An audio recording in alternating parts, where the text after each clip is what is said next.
Hello and welcome back everyone to scifi lives. I am Sameer Chincholikar, your mathematics mentor, और आज हमारे यहाँ पे टॉपिक रहेगा इनवर्स ट्रिग्नोमेट्रिक फंक्शन।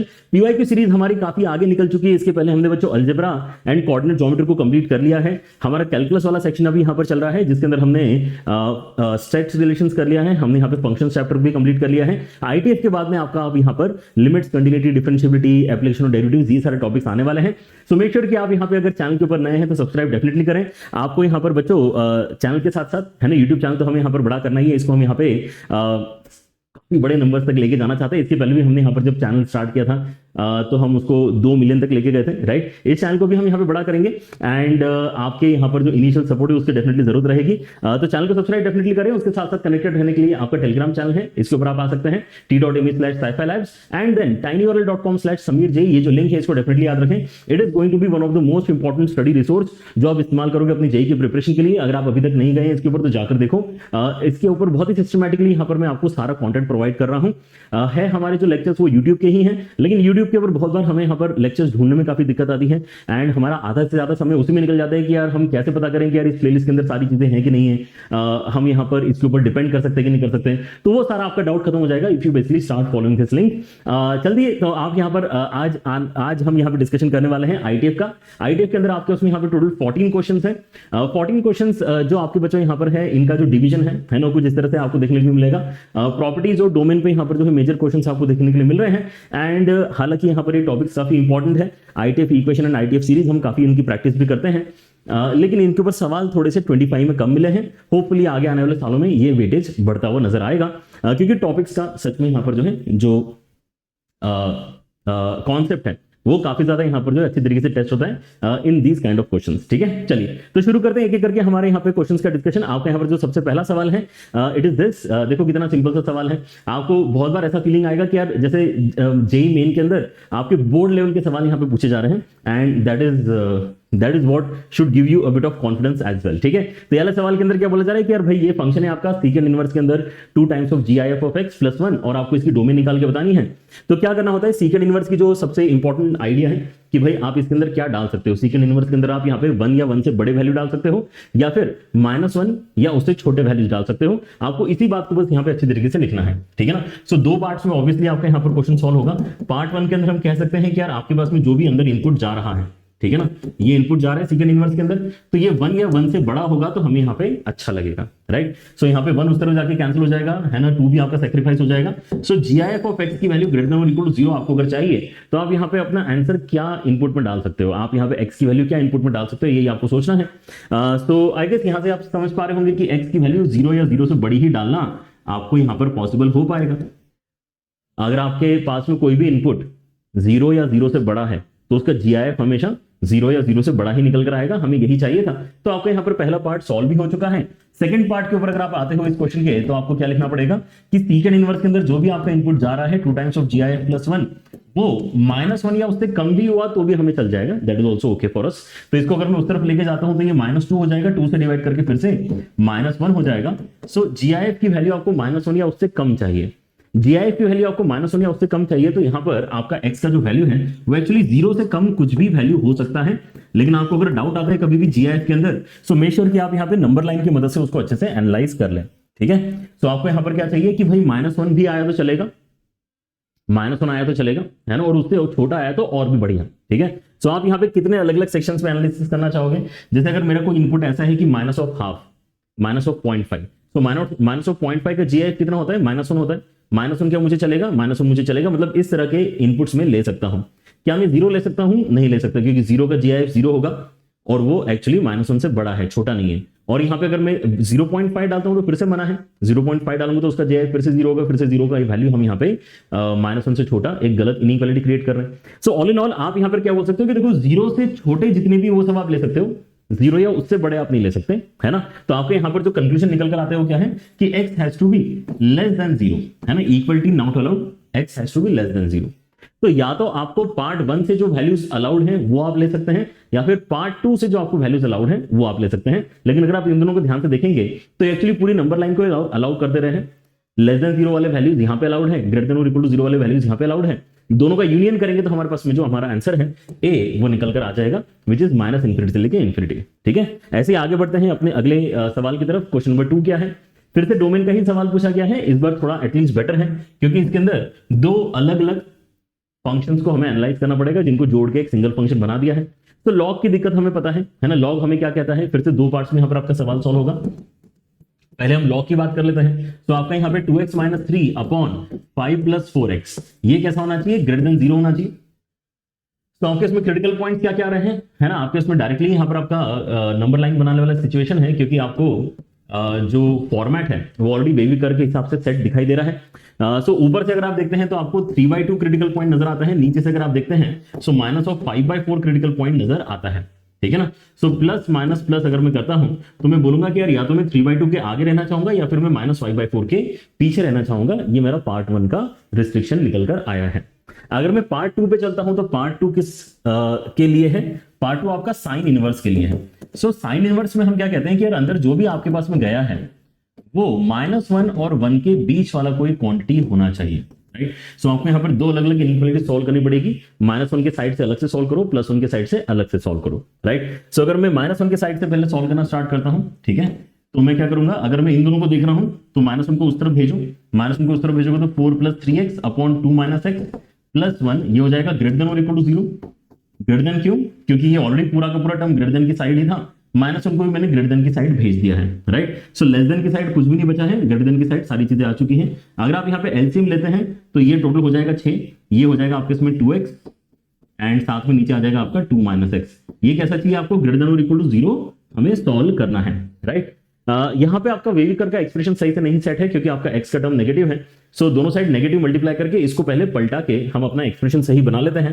एंड अगर आप चाहो तो ऊपर से भी आप 2 कॉमन निकाल के इसको x + 3 लिख सकते हो, राइट। नीचे आपका कितना आ जाएगा x - 2 एंड आपका क्योंकि माइनस का मल्टीप्लिकेशन हुआ है तो साइन ऑफ इनइक्वालिटी हमें चेंज करना होगा, राइट। सो यहां से अगर मैं अपना वेवी कर्व प्लॉट करता हूं, so the critical points are what, critical points of -3 and 2, तो प्लस माइनस प्लस करके आपके पास में -3 से लेकर 2 तक का इंटरवल क्रिएट हो रहा है, ठीक है।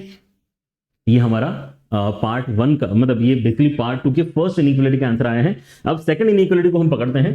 सेकंड इनइक्वालिटी यहां से आप पकड़ोगे, ठीक है, एंड इसके अंदर हमें क्या लिखना होगा, 1 को लेफ्ट हैंड साइड में भेजते हैं तो कितना बनता है ये 4 + 3x upon 2 - x - 1 less than और इक्वल टू 0। फिर से अगर आप यहाँ पे एलसीएम लेते हैं तो आपका -2 एंड +x बनेगा, -2 बनेगा तो इसको +2 बना देंगे, 4 और -2 मिलके।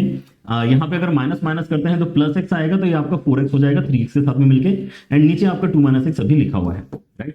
अगेन इसको सॉल्व करते समय हम एक काम करना चाहेंगे, माइनस मल्टीप्लाई करके साइन ऑफ इनइक्वालिटी चेंज करा लेते हैं। न्यूमरेटर में फिर से 2 कॉमन निकाल लेते हैं तो आपको यहाँ पे 2x + 1 मिल रहा है, नीचे आपके इसमें x - 2 हो जाएगा, है ना, क्योंकि माइनस साइन मल्टीप्लाई किया है तो साइन ऑफ इनइक्वालिटी भी चेंज हो जाएगा।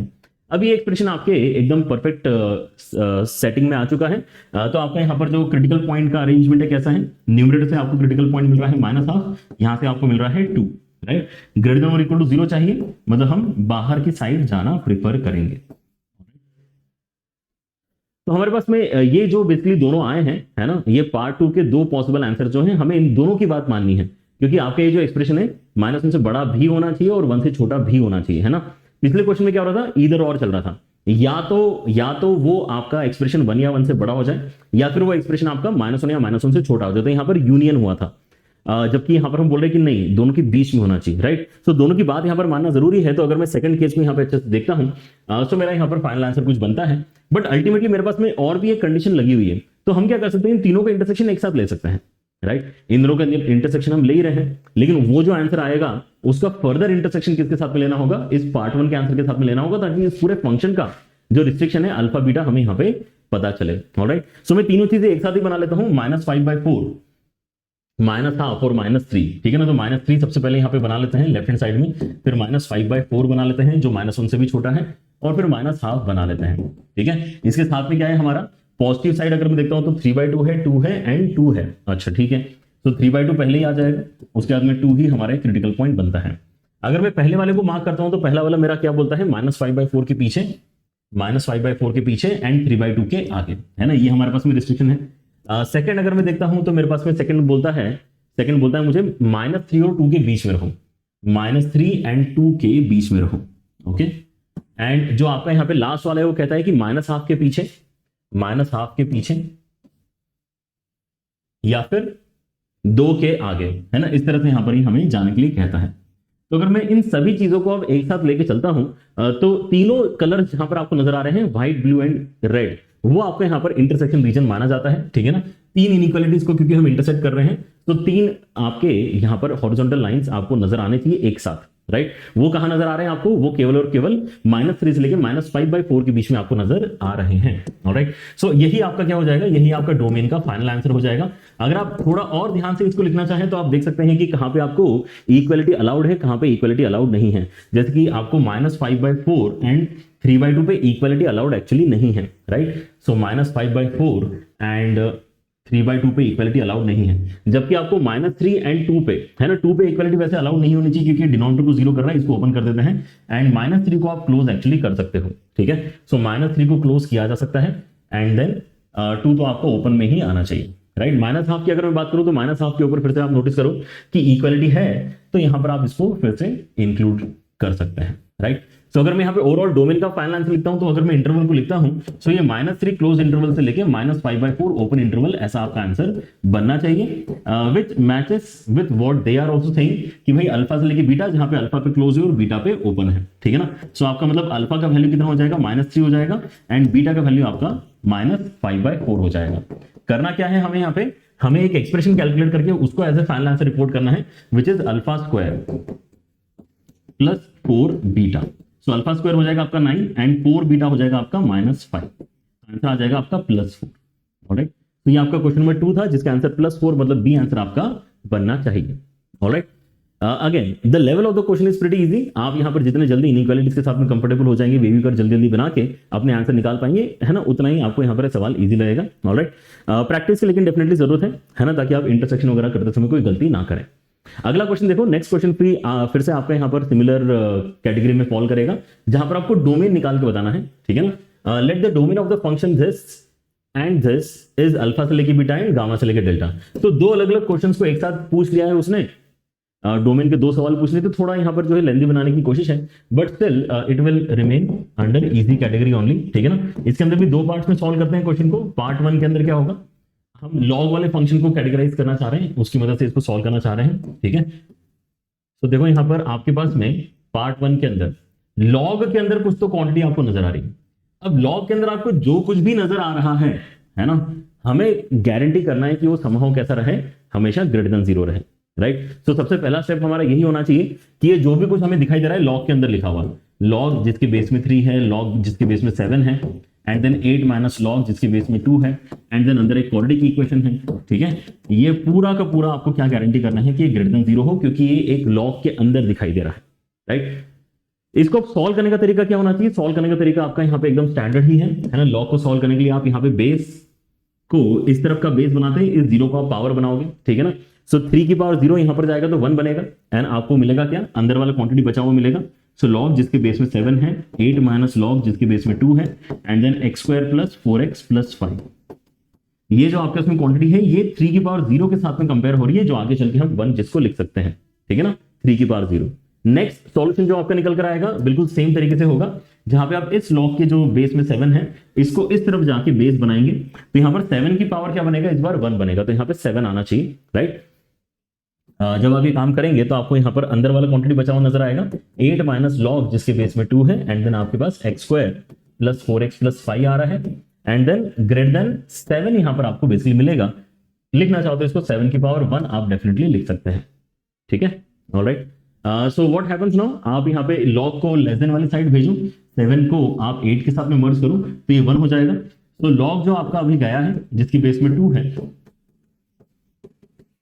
ये लेस देन की साइड चला गया है, और इस तरफ आके ग्रेटर देन में आपका केवल 1 ही बचा है, राइट। अगेन वही काम करना है हमें, है ना। क्या करेंगे, ये जो आपका 2 है, ये जो आपका 2 है, ये उस तरफ जाके बेस बनेगा और ये 1 पावर में चढ़ जाएगा, तो आपके इसमें आएगा यहाँ पे x square plus 4x plus 5, और ये हो जाएगा लेस देन 2 की पावर 1, राइट। सो ये 2 लेफ्ट हैंड साइड में आएगा। लेकिन इसके अंदर एक छोटी सी बात ध्यान रखने वाली और है, क्योंकि हमने इस पॉइंट पे आते आते एक और ऐसा लॉग हटाया है जिसके अंदर वाले क्वांटिटी को हम डिस्कस कर रहे हैं, राइट। सो हमें यहाँ पर आइडियली क्या लिख लेना चाहिए, हमें यहाँ पर आइडियली इस तरफ से भी 0 वाली रिस्ट्रिक्शन लिख लेना चाहिए। या तो आप ये वाला काम करें, या फिर अलग से इस बात का ख्याल रखें कि यार आपके पास में इस लॉग के ऊपर जो रिस्ट्रिक्शन है उसका हमने क्या किया है। देखो यहाँ पर फिर से एक बार मैं आपको बताता हूं, इसके पहले भी कई बार लॉग आए हैं, है ना। अभी यहाँ पर मैं स्पेशली इसको अलग से डिस्कस क्यों कर रहा हूँ, है ना, ये वाली चीज जो है इसको मैं अलग कलर से भी लिख देता हूँ ताकि आपको याद रहे कि हमने एडिशनली यहाँ पर आके कुछ एक्स्ट्रा काम किया है। ओके, हमारे पास तो बहुत सारे लॉग थे, हमें हर एक लॉग के लिए यहाँ पर ये काम करना चाहिए कि यार उसके अंदर वाली जो क्वांटिटी हो ग्रेटर देन 0 हो। लॉग की क्योंकि रिस्ट्रिक्शन यही होती है ना कि यार अंदर वाली क्वांटिटी ग्रेटर देन 0 होना चाहिए, राइट। तो ये वाला जो लॉग है ये तो भाई बहुत खुश है क्योंकि हमने स्टार्ट ही इस बात से किया कि यार इस लॉग को क्योंकि इतना कुछ मिल रहा है अंदर तो सब कैसा होना चाहिए, ग्रेटर देन 0। यहीं से अपना सॉल्यूशन स्टार्ट किया। फिर इसके बाद में मैंने यहाँ पे आसानी से अपने लॉग को हटा के इस अंदर वाली क्वांटिटी के बारे में कुछ बात बोली है, ठीक है ना। ये जो लॉग जिसके बेस में 7 है, लॉग जिसके बेस में 7 है, ये जो मैंने व्हाइट कलर से एक्सप्रेशन लिखा है, राइट, वो अब एक्चुअली अगर आप देखोगे तो 3⁻0 से भी बड़ा होना चाहिए, हमने ये चीज बोल दी। अब मैं अगर बोल रहा हूं कि ये बेसिकली 1, 3⁻0 मतलब 1, मैं कह रहा हूं कि ये क्वांटिटी 1 से बड़ी होनी चाहिए, ऐसा मेरा रिक्वायरमेंट है, तो 0 से तो ऑब्वियसली बड़ा हो ही जाएगा ना। मतलब इस लॉग को जो दिक्कत आ सकती थी वो तो कभी आएगी ही नहीं। इस लॉग को दिक्कत आ सकती थी जब अंदर वाली क्वांटिटी आपकी कैसी होती, नेगेटिव होती। लेकिन आप ऑलरेडी इस अंदर वाली क्वांटिटी को क्या बोल रहे हो कि नहीं ये क्वांटिटी तो आपकी 1 से बड़ी होनी चाहिए, तो इस लॉग को कोई दिक्कत ऐसा नहीं आई। फिर आप अगले स्टेप में क्या करते हो, इस लॉग को भी हटाते हो। तो इस लॉग को भी दिक्कत कब आएगी, जब ये अंदर वाली क्वांटिटी बोलेगी कि यार मैं नेगेटिव हो रही हूं, है ना। लेकिन अंदर वाली क्वांटिटी तो क्या बोल रही है अभी इस पॉइंट पे, जब मैंने अगले स्टेप में इसको सॉल्व किया तो अंदर वाली क्वांटिटी बोल रही है कि मैं तो 7 से बड़ा होने वाला हूं। तो अंदर वाली क्वांटिटी अगर आपकी 7 से बड़े होने वाली है तो फिर उस केस में तो क्या हो जाएगा दिक्कत, या इनफैक्ट दिक्कत आपकी आएगी ही नहीं। तो इस लॉग को भी जो प्रॉब्लम आ सकती थी वो कभी आएगी ही नहीं, है ना। इसलिए हमने इस लॉग के साथ में डिस्कशन स्टार्ट किया, इस लॉग को हमने यहाँ पे नजरअंदाज किया। इस लॉग को भी हमने बोला कि यार जाने दो, तुम्हारी तो प्रॉब्लम कभी आएगी नहीं, ठीक है ना, क्योंकि आपको जो अंदर क्वांटिटी मिल रही हो तो 7 से बड़ी बनने वाली है। लेकिन अब इस स्टेप में यहाँ पे फिर से हम वो डिस्कशन क्यों यहाँ पे उठा रहे हैं, क्योंकि इस बार ये बोला जा रहा है कि लॉग के अंदर वाली जो क्वांटिटी है वो 2 से छोटी होना चाहिए। लॉग के अंदर वाली क्वांटिटी जब तक बड़ी हो रही थी किसी पॉजिटिव क्वांटिटी से तब तक दिक्कत नहीं थी, लेकिन अगर हम कह रहे हैं कि वो छोटा होना चाहिए किसी क्वांटिटी से, देन यार छोटा कितना, नेगेटिव तो नहीं हो जाना चाहिए, है ना। इसलिए हमें यहां पर आके वापस उस डिस्कशन को उठाना पड़ रहा है इस लॉग को, क्योंकि आगे चल के दिक्कत आ सकती है विद दिस ब्लू रिस्ट्रिक्शन। अगर हम केवल ब्लू रिस्ट्रिक्शन लगाते दिक्कत आ सकती है, तो यहां पर 0 आपके लिए इंपॉर्टेंट होता है, राइट। तो हमें यहां पर अपने दो साइड से जो इनइक्वालिटी बन रही है उसको सॉल्व करना पड़ेगा। Now good thing in this question is कि लेफ्ट हैंड साइड वाली इनइक्वालिटी तो आपको कभी भी परेशान वैसे नहीं कर रही है। क्यों, क्योंकि इस क्वाड्रेटिक को अगर आप ध्यान से देखते हो तो ये क्या है आपका, वैसे भी डिस्क्रिमिनेंट नेगेटिव वाला क्वाड्रेटिक है ना। बी स्क्वायर कितना है, बी स्क्वायर आपका 16 के बराबर है, 4ac का वैल्यू कितना है आपका 20 के बराबर आएगा, ठीक है ना। सो बी स्क्वायर माइनस 4ac इस क्वाड्रेटिक का कैसा आ रहा है, नेगेटिव आ रहा है, ठीक है। सो हम यहाँ पे ध्यान रख रहे हैं और मैंने इतने देर इसको एक्सप्लेन भी किया। हालांकि इस क्वेश्चन में वो एक्सप्लेनेशन नहीं करता तो भी आंसर आपका सेम आता, लेकिन एक्सप्लेनेशन जरूरी है मेरे साइड से देना, इसलिए मैंने दे दिया कि भाई आपका जो यहाँ पर क्वाड्रेटिक है ग्रेटर देन 0 ये तो ऑलवेज ट्रू है, तो इसकी चिंता आपको करने की जरूरत नहीं है। ऑलराइट, तो आप यहाँ पे अल्टीमेटली जो सॉल्व कर रहे हो राइट हैंड साइड वाले को ही सॉल्व कर रहे हैं। राइट हैंड साइड वाले को जब आप सॉल्व करते हैं तो क्या होगा, राइट हैंड साइड वाले को सॉल्व करके आपके पास में 2 लेफ्ट हैंड साइड में आएगा तो ये 3 बनेगा। तो ये x square plus 4x plus 3 less than 0 जा रहा है, जिसको हम फैक्टराइज करके x प्लस 1 एंड देन x प्लस 3 बोल सकते हैं, लेस देन 0। आपके क्रिटिकल पॉइंट्स आ जाएंगे -3 -1 प्लस माइनस प्लस करके आपको -3 से लेके -1 वैल्यू मिल रही है, ठीक है ना। तो यही आपका आंसर है, इसका अल्फा से लेके बीटा तक का आंसर क्या है, -3 से लेके -1। तो ये आपके अल्फा बीटा निकल कर आ चुके हैं। हम यहाँ पे अपने पार्ट 2 पे चल सकते हैं which is regarding sine inverse. Alright, तो हमारा यहाँ पे पार्ट 2 बिगिन हो रहा है। साइन इनवर्स के हम क्या कहते हैं कि यार साइन इनवर्स के अंदर जो भी कुछ आपने लिखा है ना, साइन इनवर्स भी लिखने की जरूरत नहीं है, अंदर वाली क्वांटिटी को लिखते हैं। क्या लिखा है 7x प्लस 10 अपॉन में क्या दिया है इन्होंने x माइनस 2। ये जो भी कुछ है ये बेसिकली -1 और 1 के बीच में होना चाहिए, ये हमारा मेन रेस्ट्रिक्शन निकल कर आता है, ठीक है। अब इसके अंदर भी हम 2 पार्ट्स करेंगे। पहले हम इस तरफ वाले को सॉल्व करते हैं। अगर मैं अपने 1 को राइट हैंड साइड में भेजता हूं तो कितना आ जाएगा, ये 7x plus 10 upon x minus 2 and then plus 1। और ये सारी चीजें कहां चली गई, ग्रेटर देन वाली साइड चली गई है, तो ग्रेटर देन और इक्वल टू 0 ऐसा हम इसको लिखेंगे। ऑलराइट, ये कौन सा वाला है, जब मैं लेफ्ट हैंड साइड वाली इनइक्वालिटी को अभी फोकस में लेकर सॉल्व कर रहा हूं। एलसीएम अगर मैं लेता हूं तो ये 8x हो जाएगा, एलसीएम अगर मैं लेता हूं तो ये प्लस 8 हो जाएगा। नीचे आपके इसमें x माइनस 2 है, ग्रेटर देन और इक्वल टू 0 है, 8 कॉमन लेके आपको यहाँ पे 1 -1 एंड 2 ऐसे क्रिटिकल पॉइंट्स मिल रहे हैं, ठीक है। सो -1 एंड 2 आपके क्रिटिकल पॉइंट्स हैं, प्लस माइनस प्लस अगर आप करते हैं तो ये आपका बेसिकली रिस्ट्रिक्शन क्रिएट होता है कि आप या तो -1 से नीचे जा सकते हैं या फिर आप 2 के ऊपर जा सकते हैं, ठीक है। अच्छा, फिर आपका यहाँ पे जो दूसरा इनइक्वालिटी स्टार्ट होने वाला है उसके लिए आप 1 को लेफ्ट हैंड साइड में भेजोगे तो क्या हो जाएगा, ये हो जाएगा 7x + 10 upon x - 2 and -1 less than और इक्वल टू 0 यहाँ पर क्रिएट हो रहा है।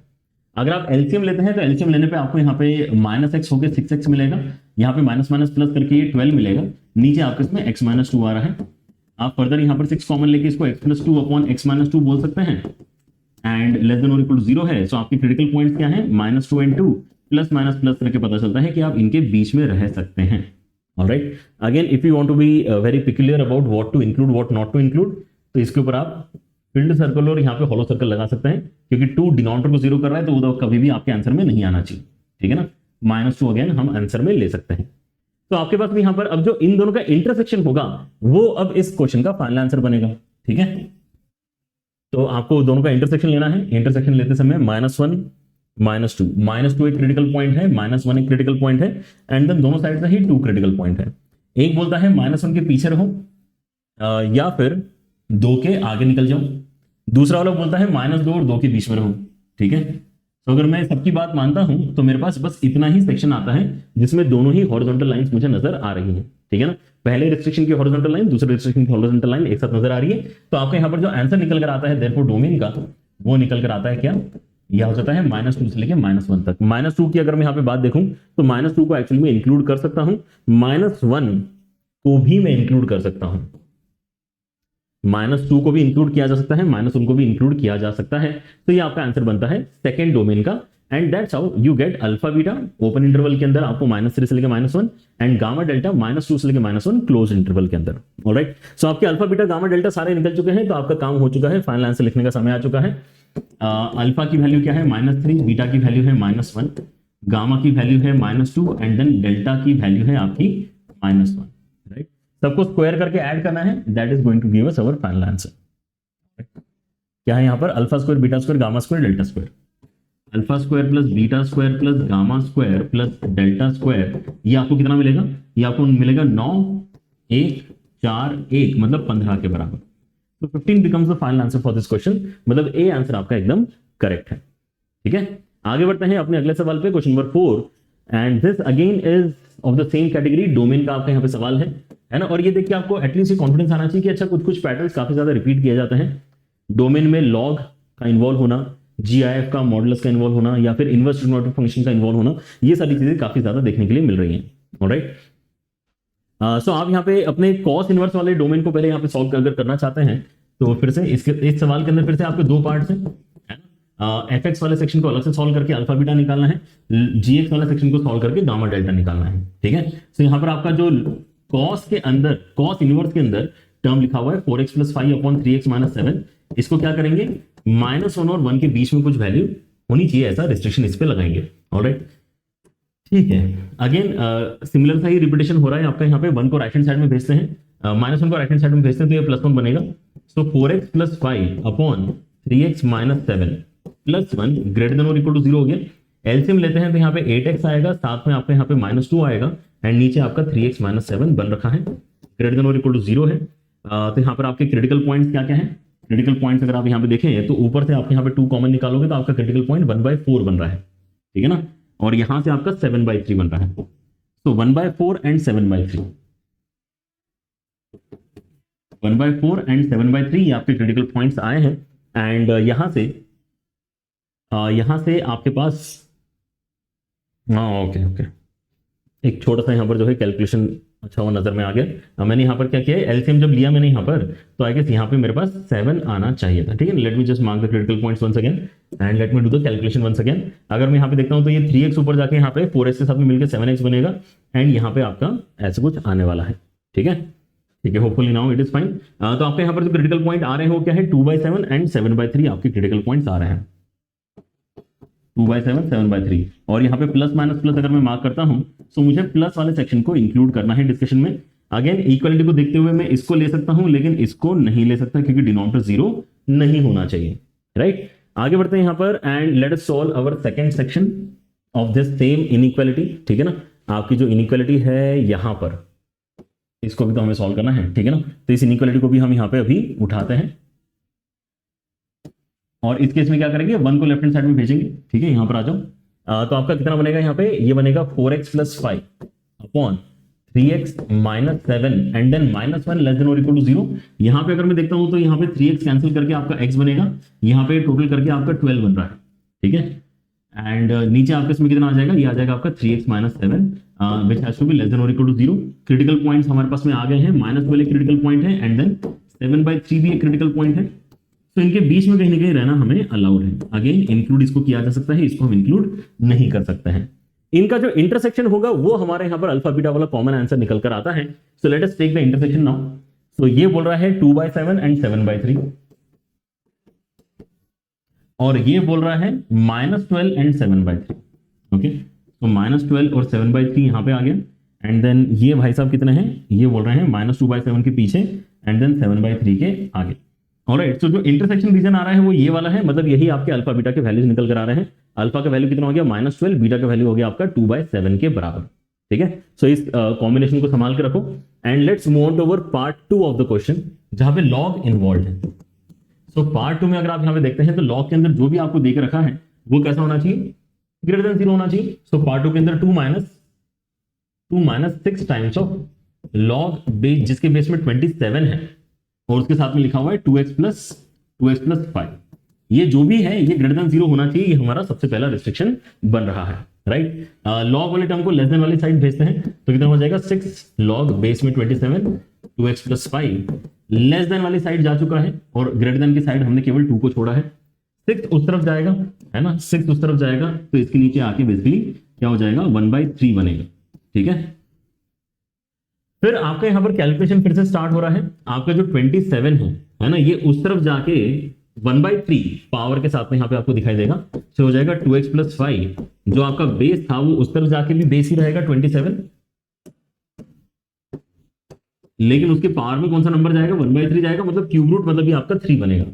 तो 2x प्लस 5 है ना, 2x प्लस 5 ये आपका लेस देन क्या होना चाहिए 3 होना चाहिए। अगेन एक बात फिर से हमने यहाँ पे ध्यान देना चाहिए कि हमने जब यहां पर अपने इनइक्वालिटी को यहां पे सॉल्व किया तो हम एक ऐसे एंटिटी की बात कर रहे हैं जो कहां पर है, जो लॉग के अंदर लिखा हुआ है। तो अगर वो 3 से छोटा है मुझे इसमें कोई दिक्कत नहीं है, लेकिन कितना छोटा, इसमें मुझे दिक्कत डेफिनेटली है कि यार कितना छोटा, छोटा करते करते आप इसको नेगेटिव मत कर देना। तो यहां पर 0 से बड़ा होना चाहिए, इस बात को मेंशन करना जरूरी है। ऑलराइट, सो दोनों तरफ से मेरे पास यहाँ पे कुछ ना कुछ रिस्ट्रिक्शन निकल कर आएंगी। आप यहाँ पे थ्रू आउट -5 कर सकते हैं, तो यहाँ पे -5 हो जाएगा, यहाँ पे आपका 2x हो जाएगा, यहाँ पर आपका -2 हो जाएगा। और अगर आप 2 से डिवाइड कर लोगे तो आपके उसमें -5/2 आता है इस तरफ और यहाँ पे आपका -1 आता है, ठीक है ना। तो यही आपका बेसिकली क्या बन गया है, इस बार हमें वेवी कर्व बनाने की भी जरूरत नहीं पड़ी, ये आपका रिस्ट्रिक्शन क्रिएट हो गया है -5/2 से लेके -1 तक का, ठीक है। तो अब आपके पास में यहाँ पर दोनों आंसर्स हैं, है ना, -5/2 से लेके -1, मतलब ये आपका गामा और डेल्टा का वैल्यू भी रेडी हो चुका है। So you have to calculate this as your final answer. सारे वैल्यूज एक बार लिख लेते हैं, ठीक है। तो आपके पास में अल्फा बीटा है ना, अल्फा है -12, बीटा आया है आपका कितना 2/7। गामा और डेल्टा की बात कर लेते हैं। गामा आया है आपका -5/2 और डेल्टा आया है आपका -1, राइट। करना क्या है, करना कुछ ऐसा है कि 7 times of alpha plus beta and then 4 times of gamma plus delta, इसका मॉड हमें अपना फाइनल आंसर रिपोर्ट करना है, ठीक है ना। 7 टाइम्स ऑफ कितना आ जाएगा -12 plus 2/7 and then 4 times of -5/2 and then -1। Okay, so यहां पर क्या हो रहा है, वैल्यू आपका यहाँ पे एलसीएम अगर लगो तो -84 -82 और 7 कैंसिल हो जाएगा -82 के साथ में। यहाँ पे अगर आप एलसीएम लेते हो तो हो जाएगा -7 इसके साथ में कितना हो जाएगा कट के -14 एंड देन अगर आप दोनों को जोड़ के लिखते हो तो 96 आपके यहाँ पे फाइनल आंसर बनना चाहिए, ठीक है। 96 है ना, इंटीजर टाइप क्वेश्चन था आपका, 96 इसका फाइनल आंसर हम रिपोर्ट कर सकते हैं। तो आई थिंक हमारे यहाँ पे जो पहले 4 सवाल थे इनमें आईटीएफ का केवल इतना ही इन्वॉल्वमेंट आपको देखने को मिला, लेकिन देखो आईटीएफ है इसके अंदर। तो आईटीएफ देखो यहाँ पे कॉस इनवर्स के फॉर्मेट में था, यहाँ पर आपका साइन इनवर्स के फॉर्मेट में था, यहाँ पे भी साइन इनवर्स था और यहाँ पर आपका सीकेंड इनवर्स था। ऑलराइट, ये चारों ही सवाल जो आपके हैं, है ना, ये डोमेन कैटेगरी के हैं जिनको अभी हमने डिस्कस किया। एंड लेंथ वाइज मुझे लगता है कि यही है सबसे ज्यादा लंबे सवाल जो हम आज के लेक्चर में डिस्कस करने वाले हैं। बाकी सारे ही सारे सवाल जो है आपके बहुत ईजी है, जहां पे आईटीएफ एक्चुअली नॉलेज थोड़ा ज्यादा आपको यूज करना है, वो एक्चुअली ज्यादा आसान सवाल है, ठीक है ना। तो एक एक करके स्टार्ट करते हैं। हमारे पास में जैसे प्रॉपर्टीज के 5 सवाल आने वाले हैं, एक के बाद एक के बाद एक। Let's see what is the level of questions there. सबसे पहला सवाल ये है, using the principal value of the inverse trigonometric function the sum of the maximum and the minimum value of this is what. Now इस तरह का सवाल आपको मतलब कई बार देखने के लिए मिल चुका है, ठीक है ना, हर साल लगभग सवाल आता है इसके ऊपर। कई बार यहाँ पे tan इनवर्स cot इनवर्स का कॉम्बिनेशन बना देते हैं, कभी sin इनवर्स और cos इनवर्स बना देते हैं। इस बार इन्होंने secant इनवर्स और cosec इनवर्स का कॉम्बिनेशन बना दिया है। The property that we use is वो π/2 वाली प्रॉपर्टी। π/2 वाली प्रॉपर्टी क्या है, ठीक है ना, कि जब भी आप secant इनवर्स और cosec इनवर्स को साथ में ऐड करते हो तो आपको आंसर π/2 मिलता है, ठीक है ना। इस बात का हम फायदा उठाने के लिए क्या करते हैं, a square plus B square को लिखना चाहते हैं a प्लस बी का whole square -2 times of A B, secant inverse and cosec inverse, ठीक है। उसके बाद में हम यहाँ पे π/2 लिख के इसको क्या बना देंगे, इसको हम डायरेक्टली π/2 का स्क्वायर मतलब π²/4 बना देंगे, ठीक है ना। यही है इंपॉर्टेंट प्रॉपर्टी जो हमें यहाँ पे इस्तेमाल करनी है। लेकिन इसके साथ साथ अगले स्टेप में भी इसका इस्तेमाल करेंगे। जैसे यहाँ पे cosec इनवर्स है तो इसको मैं क्या कर दूंगा, π/2 माइनस secant इनवर्स कर लूंगा, राइट। एंड अगर मैं यहाँ पे अब ओपन करता हूं तो मेरे पास में क्या क्या बन रहा है एक बार ध्यान से देख लेते हैं। तो मेरे पास में 16 है, π²/4 है एंड -2 के साथ में अगर मैं इसको अंदर लेके जाता हूं तो व्हाट कैन आई डू, मैं यहाँ पर जो है इसको π/2 के साथ में secant inverse x and then minus secant inverse x का स्क्वायर है, ऐसा बोल सकता हूँ, ठीक है ना। अब secant इनवर्स x क्योंकि बार बार लिखना पड़ेगा तो आप यहाँ पे कन्वीनियंस के पॉइंट ऑफ व्यू से क्या कर सकते हो, इसको थोड़ी देर के लिए t अगर बोलना चाहो तो बोल सकते हो, ठीक है ना। एंड एक और चीज मुझे नजर आ रही है कि यार मैं यहाँ से माइनस साइन कॉमन लूंगा तो और भी अच्छा नजर आएगा। सो 16 है बाहर, उसके साथ में π²/4 है, देन -2 है, माइनस में से माइनस क्योंकि मैंने बाहर निकाला तो माइनस माइनस प्लस यहाँ पे मैं कर रहा हूँ। एंड देन ये आपका कितना हो जाएगा, इसको मैं थोड़ी देर के लिए टी अगर बोलता हूँ तो ये आपका t² minus π/2 times of T ऐसा बन रहा है। तो can we create a perfect square here also, ये आपको सोचना है। तो यस, काफी इजीली कर सकते हैं। आपको क्या करना होता है, लीनियर टर्म का जो कोएफिशिएंट है उसका आधा, उसका स्क्वायर चाहिए होता है। तो इसका आधा कितना है, π/4, π/4 का स्क्वायर कितना हो जाएगा, π/4 का स्क्वायर हो जाएगा π²/16। सो π²/16 ऐड कर लो, π²/16 सब्ट्रैक्ट कर लो, तो ये तीनों टर्म्स आपकी जो है साथ में आके क्या हो जाएंगी, एक परफेक्ट स्क्वायर क्रिएट कर लेंगे, ठीक है। दिख रहा है क्या, तो क्या हो जाएगा, ये 16 के साथ में आपका π²/4 है एंड देन 2 टाइम्स के साथ में यहाँ पर ये t माइनस π/4 का होल स्क्वायर है, ठीक है। एंड देन आपने एक्स्ट्रा यहाँ पर जो है π²/16 सब्ट्रैक्ट करके रखा ही। So this is what we are getting, π²/16। Alright, तो अगर आप इसको ओपन करते हैं 16 वगैरह भी यहाँ पर मल्टीप्लाई करवा लो तो देखो यहाँ पर आपका क्या बनेगा, 16 अंदर मल्टीप्लाई कराते हो अगर तो यहाँ पर ये 4π² हो जाएगा। उसके साथ में ये जो 32 है, 32 अगर अंदर जाता है तो ये 32 के साथ में t माइनस π/4 का होल स्क्वायर बन रहा है एंड 32 अंदर जाएगा तो -2π² आपको मिलेगा। तो ये दोनों चीजें ऑब्वियसली साथ में मिलकर 2π² बनाएंगे। एंड अब हमारा एनालिसिस वाला स्टेप आ चुका है, ठीक है ना। ये दोनों मिलकर 2π² बना रहे हैं, राइट। एंड ये 32 टाइम्स ऑफ क्या है, t क्या था हमारा, secant इनवर्स, राइट। लिखना चाहो तो वापस लिख सकते हो, secant इनवर्स x माइनस π/4 का whole square, right. So this is the expression. अब यहां से हमें क्या करना है, अपना मैक्सिमम मिनिमम एनालाइज करना है। It is easier to analyse now क्योंकि हमारे पास में केवल एक ही ऐसी लोकेशन है जहां पे वेरिएशन हो रहा है। बाकी देखो ये कांस्टेंट है, ये कांस्टेंट है, ये कांस्टेंट है। सो कांस्टेंट टर्म्स तो हमारी हिलने वाली है नहीं। आपका केवल secant इनवर्स ही अपनी वैल्यू चेंज करेगा। तो secant इनवर्स अपनी वैल्यू कहां से कहां तक चेंज कर सकता है ना। तो आप मिनिमम से मिनिमम सोचते हो तो secant इनवर्स आपका 0 हो सकता है। मैक्सिमम से मैक्सिमम अगर आप यहां पे सोचते हो तो secant इनवर्स आपका पाई हो सकता है, राइट। जहां से जहां तक cos इनवर्स का वेरिएशन है वहीं से secant इनवर्स का भी वेरिएशन होता है।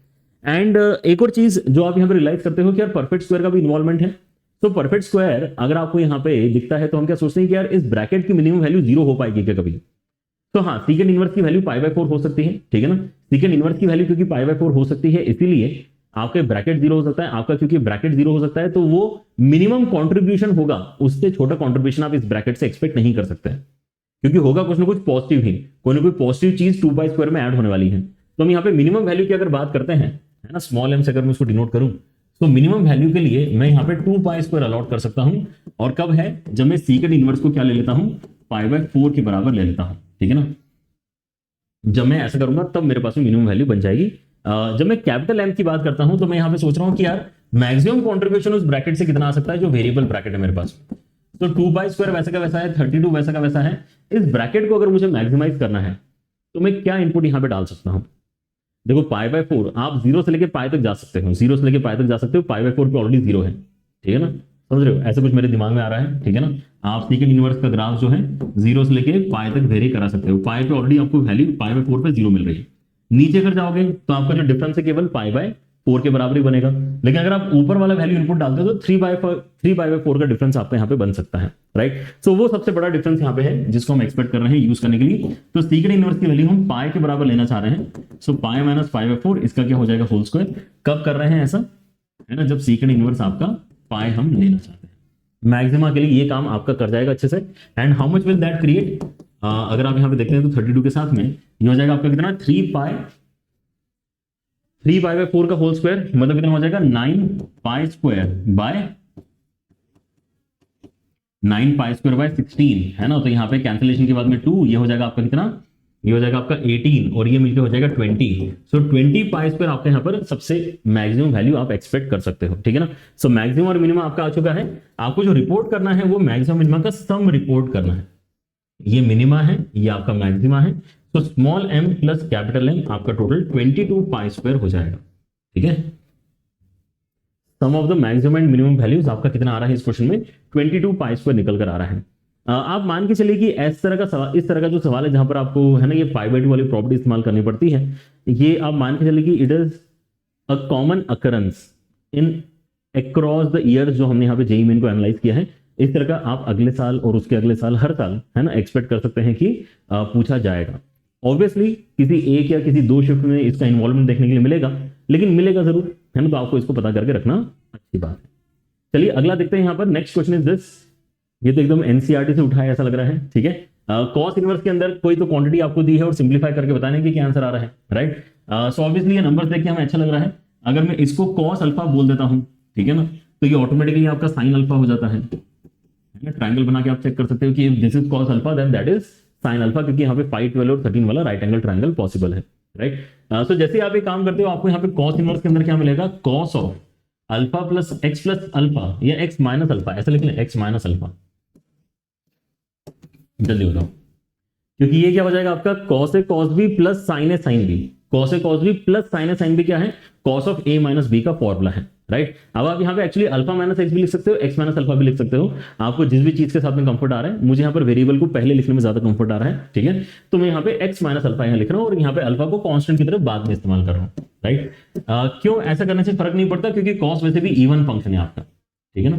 कॉस आपका इवन फंक्शन है, तो इसके अंदर आप अल्फा माइनस एक्स लिखो चाहे एक्स माइनस अल्फा लिखो, देखो वैल्यू तो वो सेम ही क्रिएट करेगा।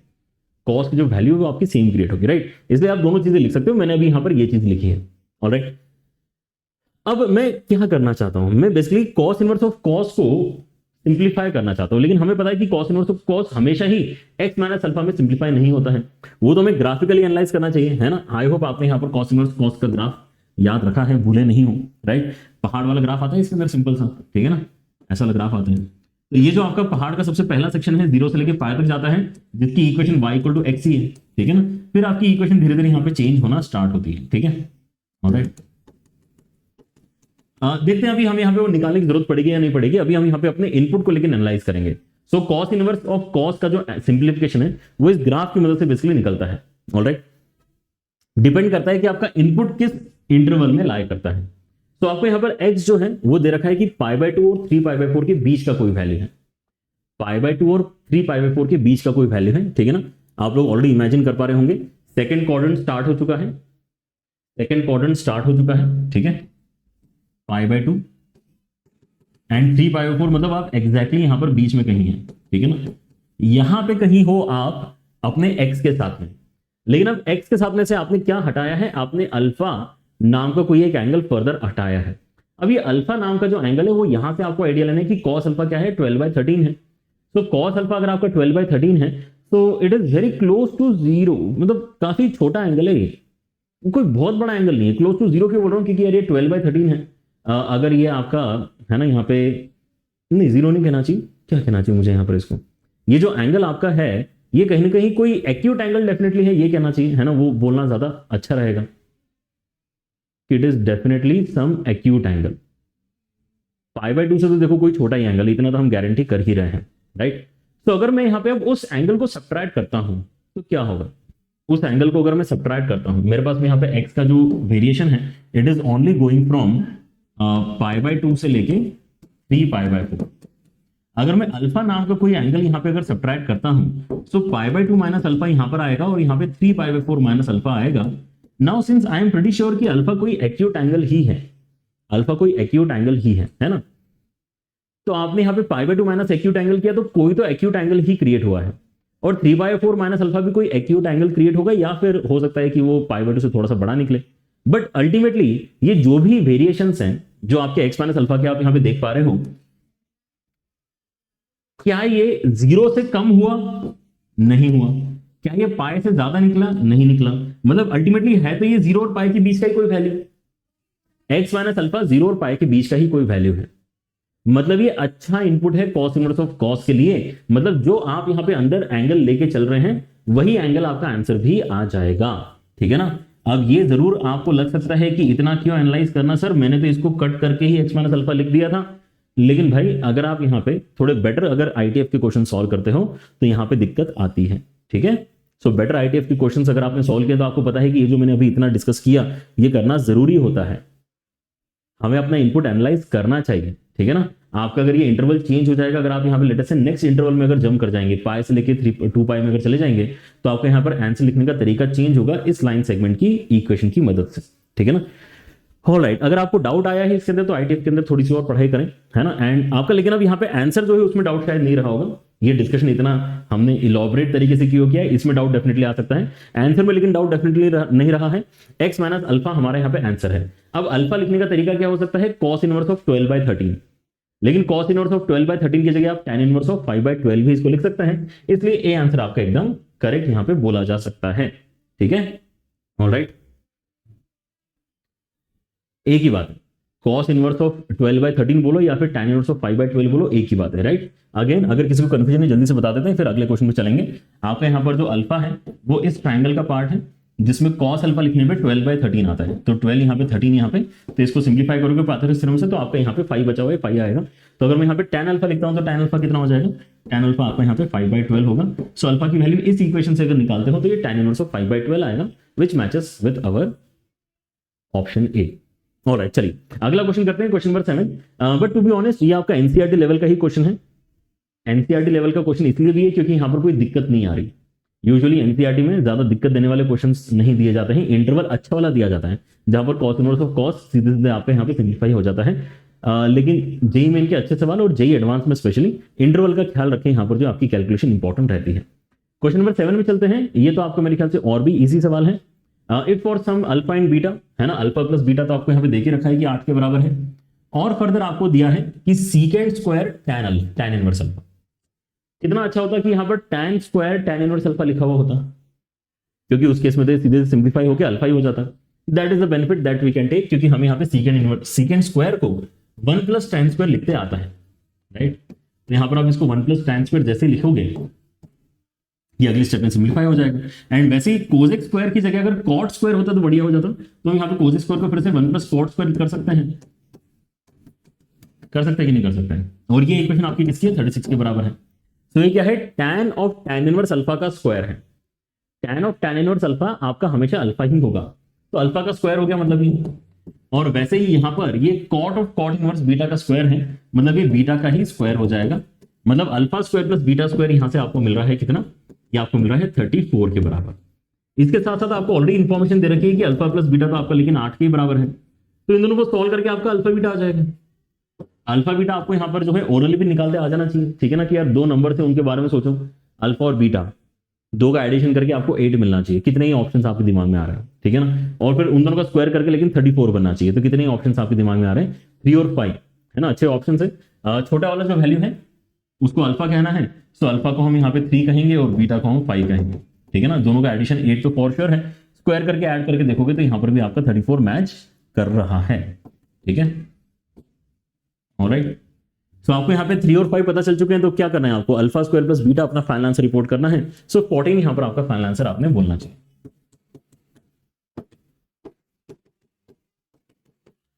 14 इस क्वेश्चन का एकदम फाइनल आंसर हम कंफर्म कर सकते हैं।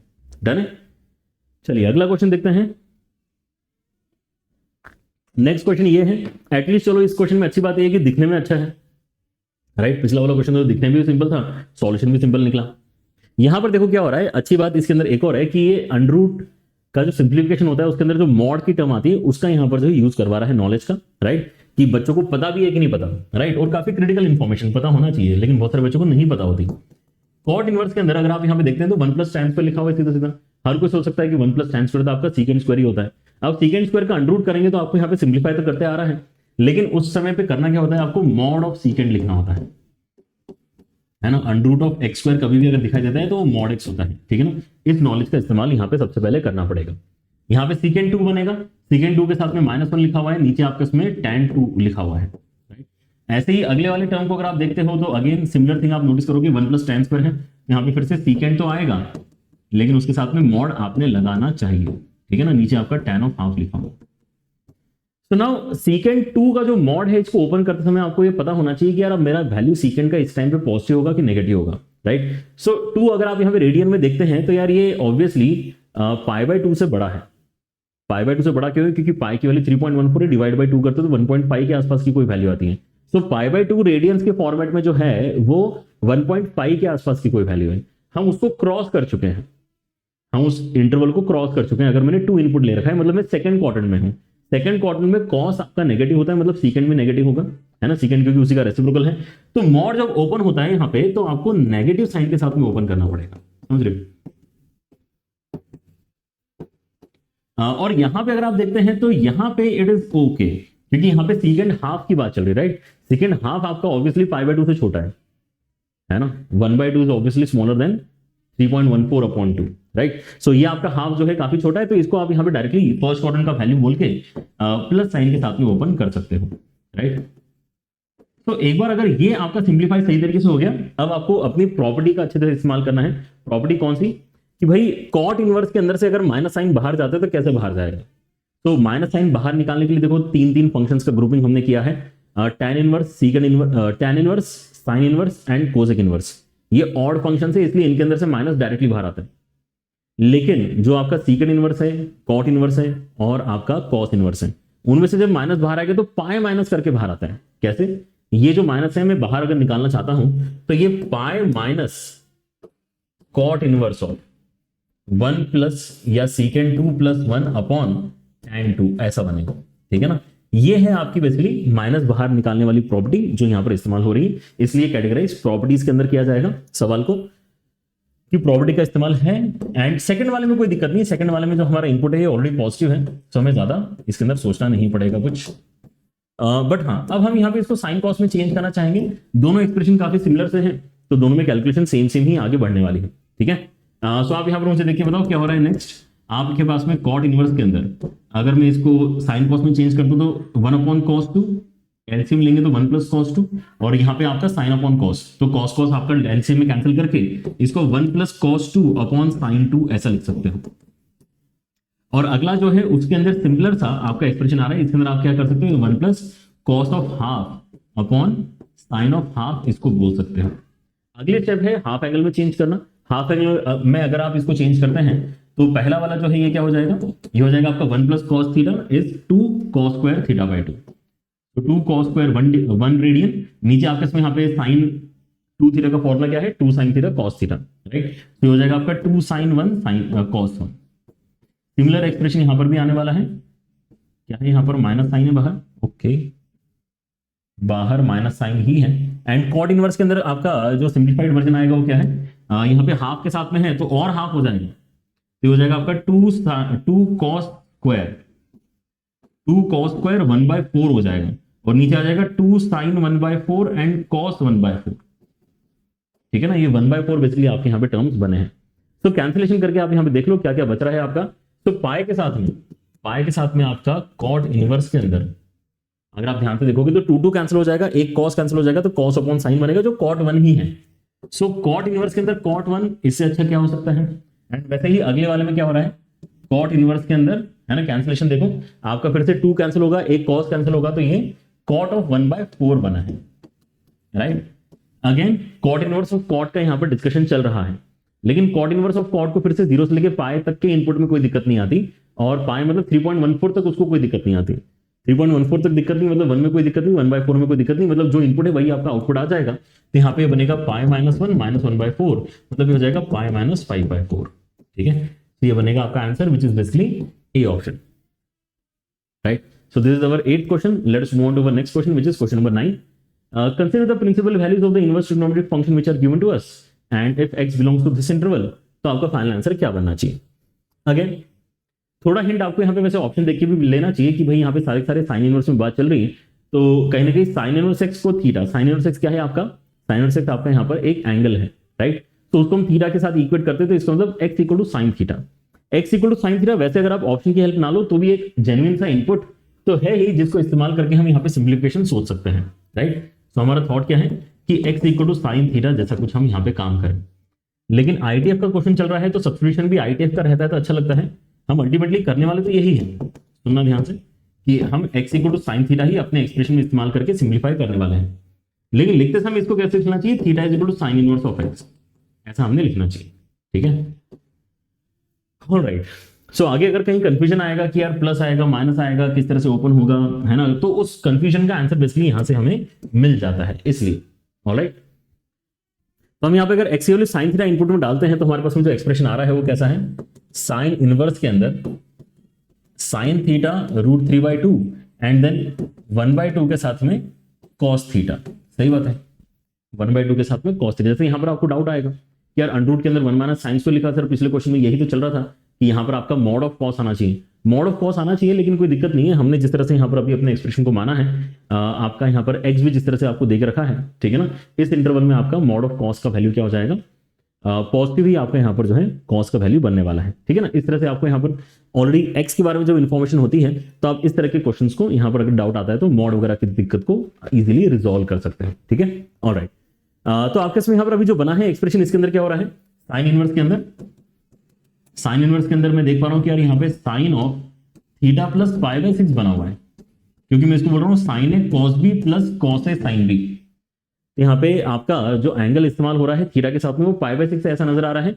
And now I want to think यार साइन इनवर्स ऑफ साइन का फिर से यहाँ पर अगर अरेंजमेंट है, साइन इनवर्स ऑफ साइन का अरेंजमेंट है, और मुझे अब यहाँ पे थीटा प्लस π/6 के बारे में सोचना है। सो ये वाला इंटरवल अच्छा है जिसको मैं डायरेक्टली थीटा प्लस π/6 लिख सकता हूं, या मुझे यहाँ पे कुछ मेहनत करनी पड़ेगी।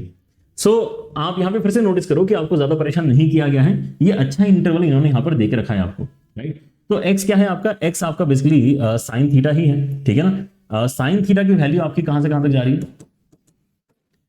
क्वेश्चन के हिसाब से साइन थीटा की वैल्यू आपकी -½ और 1/√2 के बीच में कहने की जा रही है, मतलब थीटा की वैल्यू आपकी कहां से कहां तक जा रही होगी, ठीक है ना। अगर आप यहाँ पे साइन थीटा की वैल्यू -½ तक लेके जा रहे हो, मतलब -π/6 तक लेके जा रहे हो, एंड यहाँ पे 1/√2 मतलब 5/4 तक लेके जा रहे हो। अगर आप इसके अंदर π/6 ऐड कर दोगे, थीटा प्लस π/6 की अगर बात करोगे तो क्या होगा, यहाँ पे आपके इसमें 0 बनेगा और यहाँ पर आपका 5/4 प्लस π/6 मतलब 75 डिग्री तक आप लेके जा रहे हो, but still it is acute angle only, still that even the biggest value is acute, right. So मतलब आपका ये जो इनपुट है ये अच्छा इनपुट है, ये 0 से लेके π/2 वाला इनपुट है। तो आप क्या कर सकते हो, इसको ओपन करते समय directly sine of sine of this is that thing itself, है ना, ऐसा इसको सिंप्लीफाई कर सकते हो बेस्ड ऑन दिस डिस्कशन। इसलिए आपका यहाँ पर आंसर क्या हो जाएगा, इसको सिंप्लीफाई करके थीटा प्लस π/6 हो जाएगा। तो आपका आंसर क्या होगा, थीटा मतलब क्या है, sine inverse of x plus π/6, मतलब बी आंसर आपके यहाँ पे करेक्ट हो जाएगा। ऑलराइट, क्वेश्चन नंबर 10 करते हैं। क्वेश्चन नंबर 10 में क्या है, क्वेश्चन नंबर 10 आपका यहाँ पे इंटर कन्वर्जन का one of the easy patterns है। इसके अंदर कुछ आपको इक्वेशन दे रखी है एक्स और वाई में, और आपको यहाँ पे एक्स और वाई में ही कोई एक एक्सप्रेशन है जिसकी वैल्यू निकाल के दिखानी है। इस तरह के सवाल आपके डीपीपीज में क्लास में डिस्कस किए जाते हैं। सो आई एम प्रीटी श्योर कि वाला सवाल भी आपसे डायरेक्टली ही बन जाएगा। देखो ओपन करने के अलावा और कोई ऑप्शन है नहीं हमारे पास में, है ना। इस क्वेश्चन को पहले ओपन करते हैं। सो वाई इज कितना बनेगा, cos A cos B, cos ए मतलब कितना हो जाएगा 1/2, कॉस बी मतलब कितना हो जाएगा x/2, cos A cos B minus sine A मतलब √3/2 एंड साइन बी, तो यहाँ पे sine of cos inverse of x/2। तो ये एक छोटा सा यहाँ पे स्टेप आया, इसलिए हम इसको इंटर कन्वर्जन में कैटेगराइज कर रहे हैं। बाकी अदरवाइज इसको नॉर्मल प्रॉपर्टीज में भी आप डाल सकते थे, ठीक है ना। स्टैंडर्ड क्वेश्चन ऑफ आईटीएफ ये आपका बन रहा है। वैसे तो हमें यहाँ पे याद होता है ना कि यार ये अंडर के अंदर 1 - x²/4 बनेगा, लेकिन अगर आपको बाय चांस याद नहीं है ना, तो आपका सॉल्व करने का तरीका क्या होता है कि आप इसको थीटा बोलेंगे, फिर थीटा नाम का एक राइट एंगल ट्राइंगल क्रिएट करेंगे। सो आपने क्योंकि इसको थीटा बोला है, मतलब आपने कॉस थीटा को x/2 बोला है, cos थीटा को x/2 बोला है, तो ऐसा आपका अरेंजमेंट आएगा, है ना, नीचे x और ऊपर 2। पाइथागोरस थ्योरम की मदद से आप यहाँ पे इसको अंडर रूट के अंदर टू माइनस एक्स स्क्वायर बोलोगे, 4 माइनस एक्स स्क्वायर बोलोगे, है ना, इसका स्क्वायर माइनस इसका स्क्वायर। तो यहां से आप ये बोलते हो कि यार साइन थीटा कितना होगा, है ना, तो साइन थीटा आपका यहाँ पे निकल कर आता है अंडर रूट के अंदर 4 minus x square upon x, right. ये वैसे करने की जरूरत नहीं पड़ना चाहिए आपको यहाँ पे, क्योंकि साइन और कॉस इनवर्स वाला कॉम्बिनेशन या कॉस और साइन इनवर्स वाला कॉम्बिनेशन डायरेक्टली याद होना चाहिए कि अंडर रूट के अंदर 1 माइनस एक्स स्क्वायर हो जाता है, ठीक है ना। अगर वो याद है तो ये सब करने की जरूरत नहीं पड़ेगी और आपका यहाँ पर डायरेक्टली ही आंसर अगले स्टेप का निकल कर आता है, which is basically y equal to कितना है, x/4 है, एंड माइनस √3/2 के साथ में आपका क्या बन रहा है, अंडर रूट के अंदर 4 minus x square upon x बन रहा है, अपॉन एक्स बनेगा क्या, नहीं सॉरी, ओके, ये थोड़ा देख के वियर्ड लग रहा था, नीचे 2 आएगा, है ना, परपेंडिकुलर अपॉन हाइपोटेन्यूज, तो यहाँ पर कितना आएगा आपका 2 आएगा, और ये जो 2 है इसके साथ में मिलकर 4 बन के यहाँ पे क्रॉस मल्टीप्लाई किया जा सकता है। इक्वेशन आपके पास में यहाँ पर आ गई है, तो आप यहाँ पर क्या बोलेंगे कि 4y is equal to x minus √3 times of under root of 4 minus x square.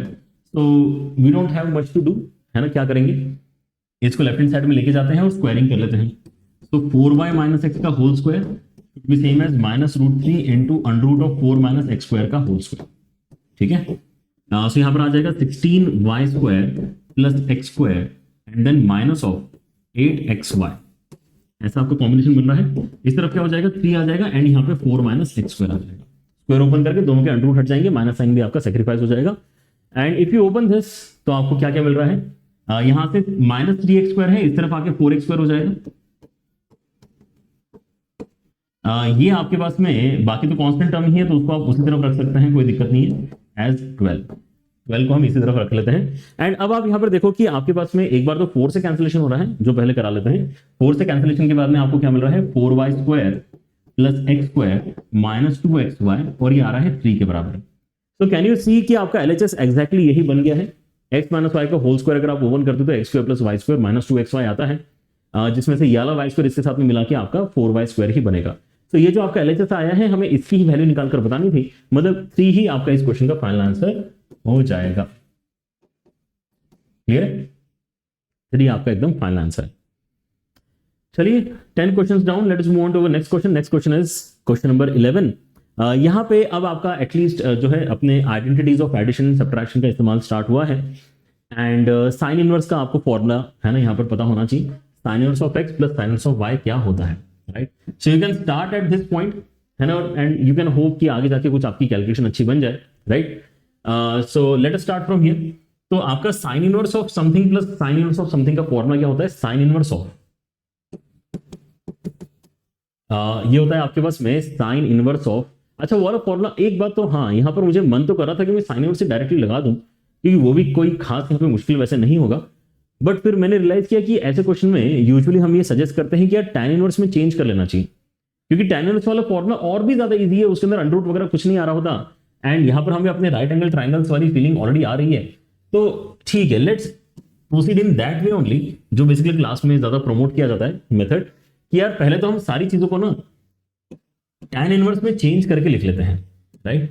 मुझे इन दोनों को भी यूटिलाइज करना है, तो इनको चेंज करके लिखना चाहता हूं मैं। तो ये क्या हो जाएगा, tan इनवर्स के अंदर 3 4 5 वाला ट्राइंगल है आपका, 3 4 5 वाला ट्राइंगल है, मतलब 3 आपका परपेंडिकुलर होना चाहिए, साइन के साथ में ये परपेंडिकुलर है और ये आपका हाइपोटेनस है, तो बेस क्या है आपका 4 के बराबर है। तो tan इनवर्स लिखते समय परपेंडिकुलर अपॉन बेस लिखेंगे, और वैसे ही ये साइन है तो ये परपेंडिकुलर है और ये राइट एंगल ट्राइंगल का हाइपोटेनस है, ठीक है ना। मैं अब यहाँ पे tan इनवर्स में लिखना चाहता हूँ, तो ऊपर तो परपेंडिकुलर ही आएगा जैसे कि यहाँ पर है, लेकिन नीचे बेस आएगा। सो आपका जो ट्राइंगल होता है कौन सा है, 5 12 3 वाला ट्राइंगल होता है, 13 वाला ट्राइंगल होता है, यहाँ पे आपका 12 आएगा। पहले हमने इनको tan इनवर्स में चेंज कर लिया, अब tan इनवर्स का फॉर्मूला क्या है उसको अप्लाई करते हैं, तो हो जाएगा आपका tan inverse of x plus y, है ना, 3/4 plus 5/12 upon 1 minus X Y, 3/4 into 5/12। Alright, और ये जो सब कुछ चल रहा है ये अभी भाई कॉस वगैरह के अंदर चल रहा है, वो भी सारी चीजें लिखते चलते हैं। ऑलराइट, ये सारी चीजें भी अब ऐड ऑन कर लेते हैं।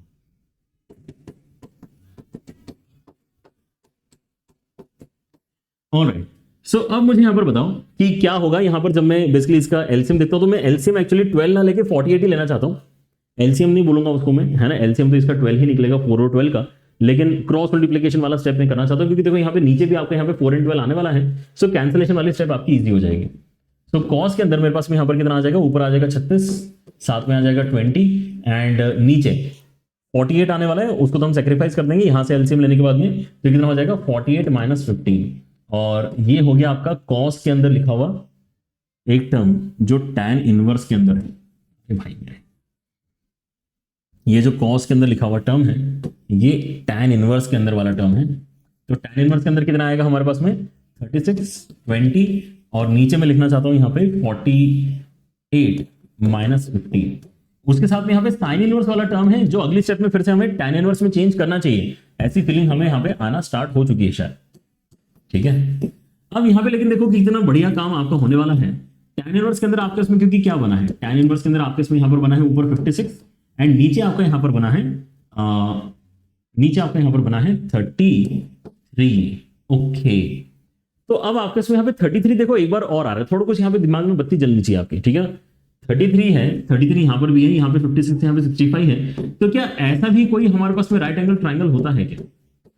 अगर आपने थोड़े क्वेश्चन सॉल्व किए हैं तो आपको यहाँ पे एक्चुअली याद हो जाते हैं कुछ और भी triplets apart from these two very famous one, जो आपके यहाँ पे 3, 4, 5 वाला है और 5, 12, 13 वाला है, ये तो काफी फेमस है, लेकिन ये वाला भी आपको धीरे धीरे याद हो जाता है 33, 56 एंड 65, ठीक है। नहीं है याद तो आप ऑब्वियसली कैलकुलेशन करोगे, आपके इसमें कोई चॉइस नहीं बचता फिर इस केस में, बिकॉज आपका यहाँ पर जो नेक्स्ट स्टेप होना चाहिए, आप क्या सोचते हो नेक्स्ट स्टेप, आप यहाँ सोचते हो कि चलो यार फिर इस टैन इनवर्स को भी मैं किस में चेंज करूंगा, टैन इनवर्स में चेंज करूंगा ताकि यही सेम काम एक बार फिर से कर पाऊं, राइट। तो उसके लिए मैं यहाँ पे ट्राइंगल बनाने की ट्राई करूंगा, जब मैं ट्राइंगल बनाऊंगा मेहनत से तो मुझे पता चलेगा अच्छा यहाँ पर मुझे 33 लिखा हुआ दिख रहा है, यहाँ पे 65 दिख रहा है, तो मैं अंडर रूट के अंदर इसका स्क्वायर माइनस इसका स्क्वायर करूंगा तो यहाँ पे 56 आ जाएगा, नहीं भी याद है तो ऑब्वियसली पाइथागोरस थ्योरम लगा के आ जाएगा।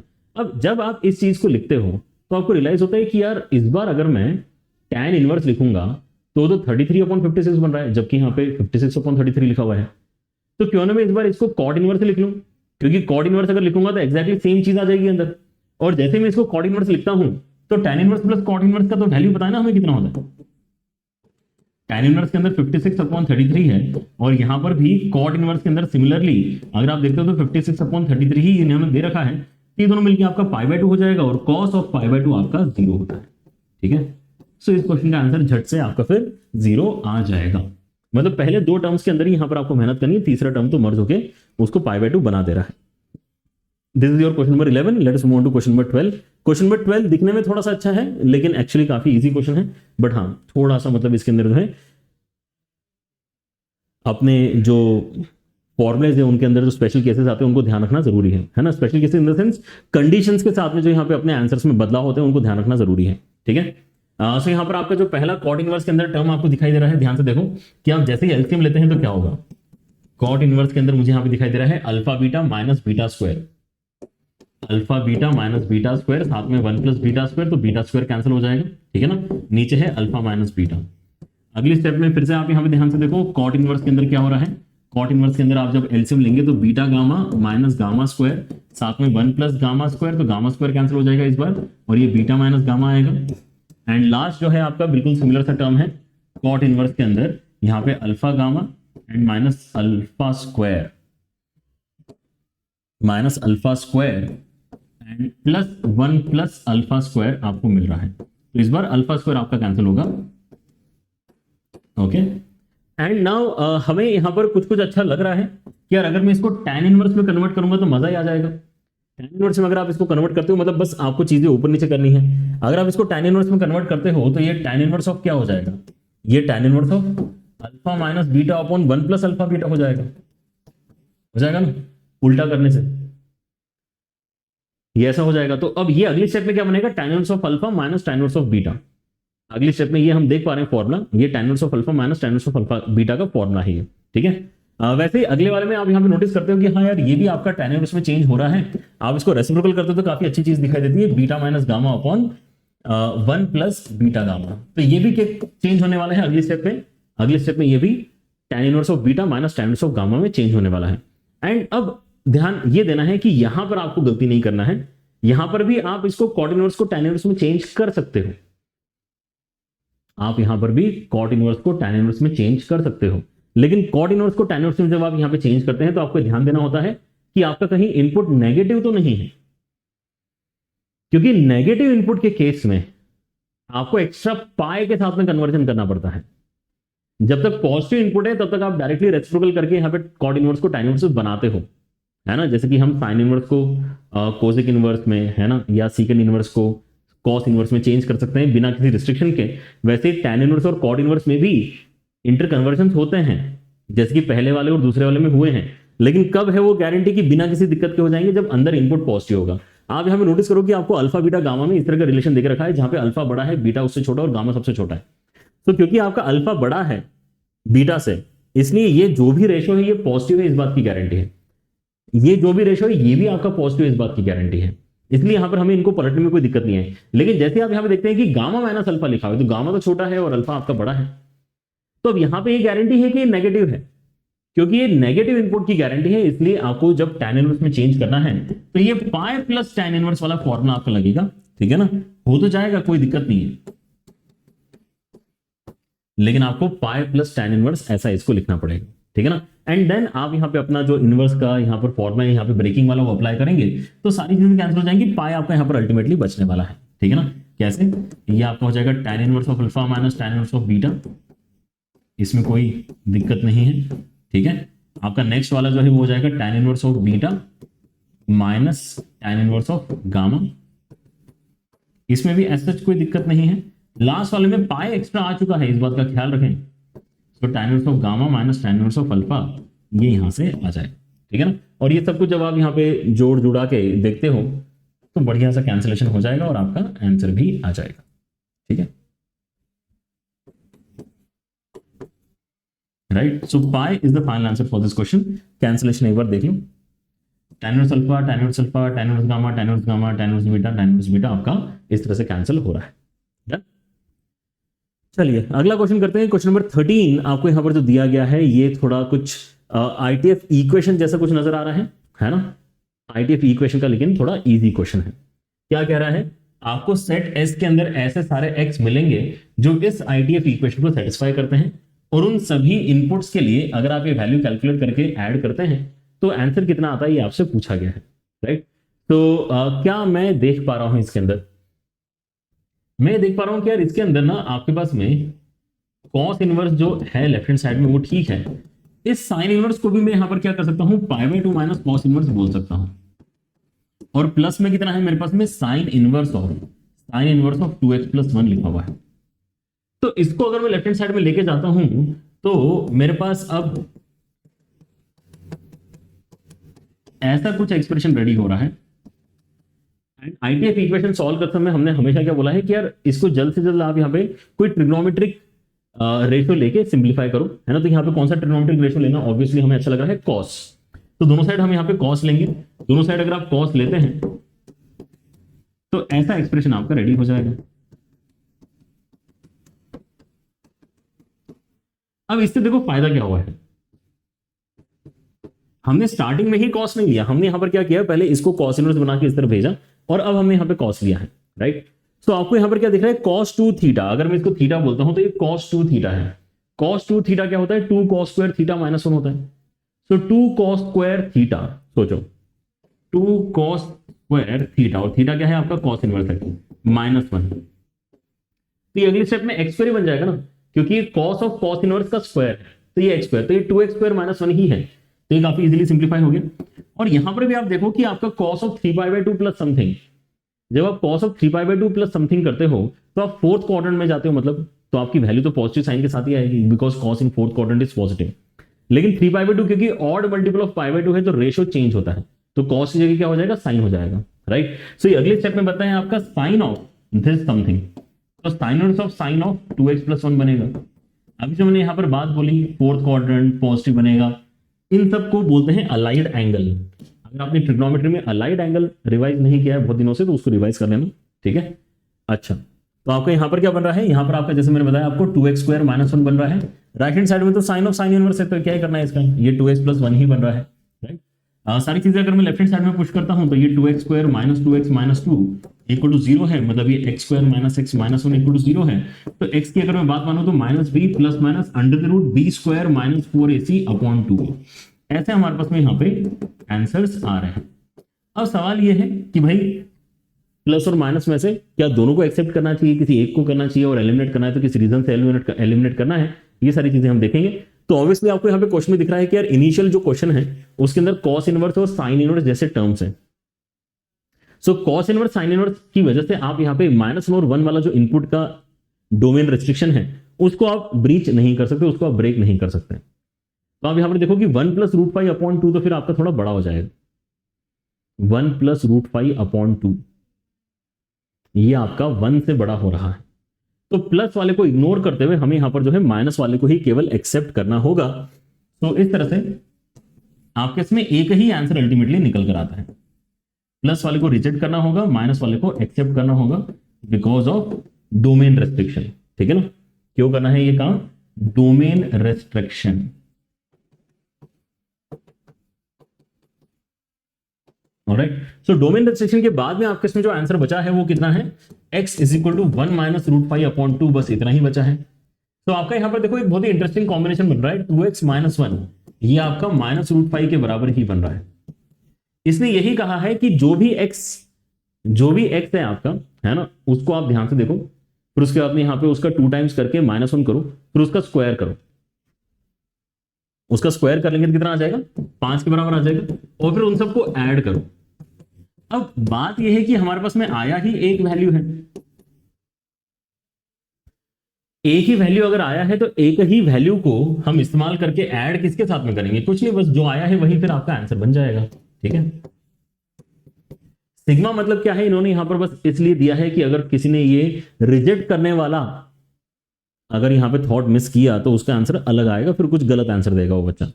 और सिग्मा करने से ऐसा लगता है ना कि यार मल्टीपल आंसर शायद यहां पर आ रहे होंगे, तभी तो यहां पे सिग्मा पूछा है। तो you need to be very careful कि भाई क्वेश्चन का स्ट्रक्चर ही ऐसे सेट किया गया कि वो चाहते कि आप गलती करें, राइट? क्योंकि सिग्मा ना देके आप डायरेक्टली बोल सकते थे ना यार कि जो भी यहां पे इस इक्वेशन का सॉल्यूशन आ रहा है x, उसका 2x माइनस 1 का स्क्वायर बताओ, तो भी तो यही करता है। अगर यही आपका x है तो 2x माइनस 1 ये है, उसका स्क्वायर करके 5 आंसर है। सिग्मा लगाने से यहां पर कई बार क्या है, बच्चों को एग्जाम में ये रियलाइज नहीं होता कि वो दोनों में से एक एलिमिनेट भी करना है। आपको लगता है कि अच्छा दो आंसर आ रहे होंगे तभी तो यहां पर इन्होंने सिग्मा पूछा है, वैसा थोड़ा सा यहां पर फंसाने की कोशिश करते हैं। ठीक है, so be careful in such cases. Question number 14 करते हैं, question number 14 the last question of the day. And इस क्वेश्चन में आप यहां पर नोटिस करो कि आपका यहां पे फिर से सीक्वेंस का सवाल है। सीक्वेंस वाला जो आपका यहां पर सवाल आता है इसको हम वीएन मेथड से सॉल्व करते हैं।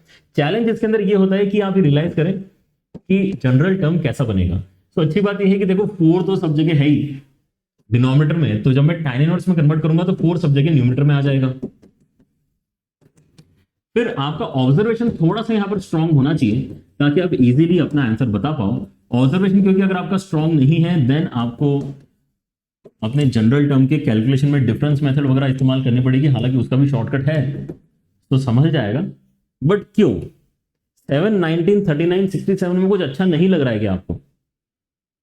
अगर नहीं लग रहा है तभी की बात है कि हम यहां पे फिर कुछ वो करेंगे, है ना, डिफरेंस मेथड लेके शॉर्टकट से अपना आंसर निकालने की ट्राई करेंगे। लेकिन शॉर्टकट का भी शॉर्टकट क्या है? ऑब्जर्वेशन। शॉर्टकट का भी शॉर्टकट क्या है कि हमें तो दिख ही गया सर, उसमें क्या है बड़ी बात। ठीक है, तो आपको क्या दिखना चाहिए कि देखो ऊपर तो आपका 4 है और नीचे अगर आप ध्यान से देखें तो आपको ऐसा लगना चाहिए कि यार ये सभी जो नंबर्स है ना, इनमें अगर मैं 3-3 कम करता हूं तो मुझे कुछ परफेक्ट स्क्वायर्स नजर आते हैं। जैसे ये आपका 4 + 3 है, ये आपका 16 + 3 है, ये आपका 36 + 3 है, ये आपका 64 + 3 है। तो ये क्या है? कुछ परफेक्ट स्क्वायर जो है उनमें 3 ऐड करके यहां पर आपको दिया गया है। तो आप ऐसा कुछ यहां पे कर सकते हैं कि अच्छा समथिंग + 3 है और समथिंग क्या है? किसी चीज का परफेक्ट स्क्वायर है। लेकिन फिर से सोचो, यहां पे किसका स्क्वायर था? यहां पे 4 था, मतलब 2 का स्क्वायर था। यहां पे 16 था, मतलब 4 का स्क्वायर था, तो 2 के बाद में डायरेक्टली 4 का स्क्वायर किया। उसके बाद में यहां पर आपका 6 का स्क्वायर हुआ है, यहां पर आपका 8 का स्क्वायर हुआ है। मतलब हम केवल इवन नंबर्स के ही स्क्वायर ले रहे हैं, इसलिए यहां पे हमें क्या लिखना चाहिए? 2r का होल स्क्वायर लिखना चाहिए। और यहां पर आप अब एक एक करके देखो कि हमने जनरल टर्म ही जनरेट कर लिया है। आपके इसमें यहां पर जो है 1 डालने पे एग्जैक्टली यही टर्म आता है, 2 डालने पे ये टर्म आता है, 3 डालने पे ये टर्म आता है, राइट? तो इसी का सिग्मा एक्चुअली आपको करने के लिए बोला जा रहा है, जहां पर r की वैल्यू 1 से लेके इंफिनिटी तक जाएगी, यही आपका आंसर निकाल के आपको देगा इन्फिनिटी वाला काम जो है अगर आपको यहाँ पे थोड़ा सा दिक्कत देता है तो आप हमेशा n तक लेके जाओ और फिर n को इन्फिनिटी सब्स्टिट्यूट करो, ठीक है ना, वो यहाँ पर इंपॉर्टेंट रहता है।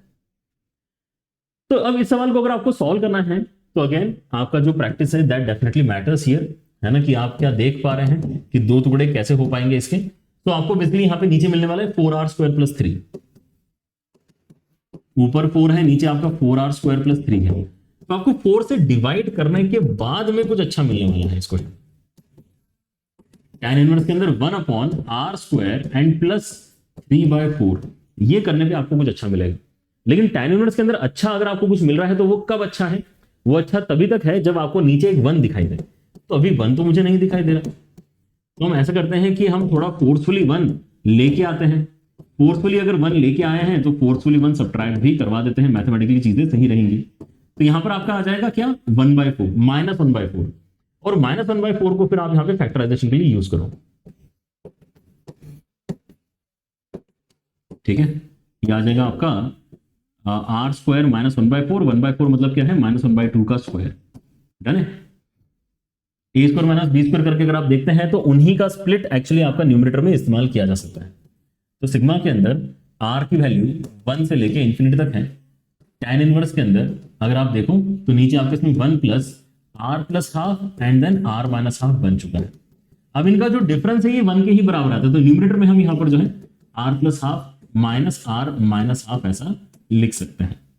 और अब यहां पर आप अपना स्प्लिट करो, tan इनवर्स के अंदर x - y/1 + xy क्योंकि बन चुका है।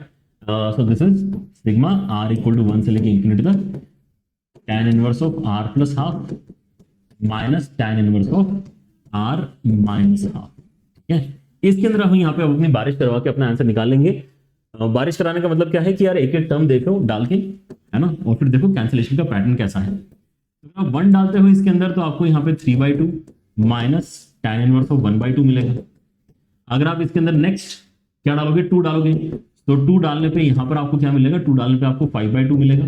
लेकिन अगले वाले में 2 डाल के आपको क्या मिल रहा है, 3/2 मिलेगा, right. And this will continue, लेकिन भाई गलती मत करना, ये आपका जो है नेक्स्ट क्या आएगा, अगर आपने यहाँ पे 3 डाला तो ये आपको हो जाएगा 7/2 एंड 3 यहां पर डाला तो आपका यहाँ पे हो जाएगा 5/2।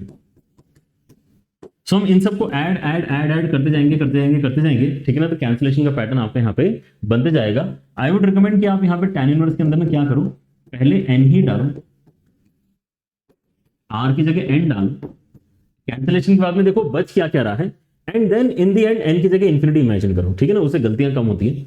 तो आपके यहाँ पे कैंसिलेशन का पैटर्न इस बार नेगेटिव स्लोप वाला है ना, नेगेटिव स्लोप की बारिश हो रही है आपकी। तो ये वाला टर्म आपका इसका मतलब पहले कैंसिल हो रहा है, नीचे वाली रो में बाद वाली टर्म कैंसिल हो रही है, तो नीचे वाली रो में बाद वाली टर्म यहाँ पे कैंसिल हो जाएगी। तो यहाँ से आपका tan इनवर्स ऑफ n + ½ और वहां से माइनस tan इनवर्स ऑफ ½ आपका बचने वाला है। ओके, ये लास्ट सवाल था हमारा। ओके, यही कर लेते हैं छोटा सा। तो हमारे पास में बचा है tan inverse of n + ½ minus tan inverse of ½। अब n की जगह अगर मैं इंफिनिटी करता हूं तो tan इनवर्स ऑफ इंफिनिटी क्या हो जाएगा, आपका π/2 हो जाएगा। तो ये π/2 माइनस tan इनवर्स ऑफ ½ आपका फाइनल आंसर फिर बनता है। बहुत बार क्या होता है कि हम यहाँ पे π/2 लिखना ही भूल जाते हैं, हमें लगता है कि इंफिनिटी तक जा रहा है तो हम यहाँ पे ये टर्म ही कंसीडर करना भूल जाते हैं जिसकी वैल्यू आती है एक्चुअली π/2 के बराबर, राइट। सो इसका आंसर आएगा आपका π/2 माइनस tan इनवर्स ऑफ ½ मतलब डी आंसर इस क्वेश्चन का एकदम करेक्ट है, ठीक है ना। With that we are done with the discussion of ITF के अंदर टोटल 14 क्वेश्चंस का अलग अलग हमने यहाँ पर ये भी डिस्कस कर लिया कि यार कौन से सब टॉपिक में ज्यादा सवाल है, कौन से में कम है। एंड नेक्स्ट हमारा यहाँ पे टारगेट अब होने वाला है लिमिट्स, कंटिन्यूटी, डिफरेंशिएबिलिटी, है ना। तो we are finally getting into the calculus mode, real calculus mode. बहुत सारे बच्चों को लिमिट्स के बाद ही फील होता है कि कैलकुलस स्टार्ट हुआ है, ठीक है ना। तो चैनल के ऊपर बने रहें, आपके साथ में यहाँ पर डिस्कशन ऐसे ही हम यहाँ पे कंटिन्यू करते रहेंगे। चैनल को अगर आपने सब्सक्राइब नहीं किया तो प्लीज सब्सक्राइब करें, आपके साथ में यहाँ पर हम काफी इंपॉर्टेंट डिस्कशंस की भी रेगुलर बेसिस पे कर रहे हैं। स्टडी रिसोर्स आपका यहाँ पर एक सिंगल लिंक से मैंने यहाँ पर क्रिएट करने का अभी यहाँ पर प्लान किया है। So with time this is going to be one of the most important places to study from, tinyurl.com/sameer.jee आप यहाँ पे फॉलो करते रहें। एंड कनेक्टेड रहने के लिए आप यहाँ पे t.me/sci-fi labs के ऊपर आ सकते हैं। And that's it for the day, आज के लिए इतना ही। And take care everyone, bye bye.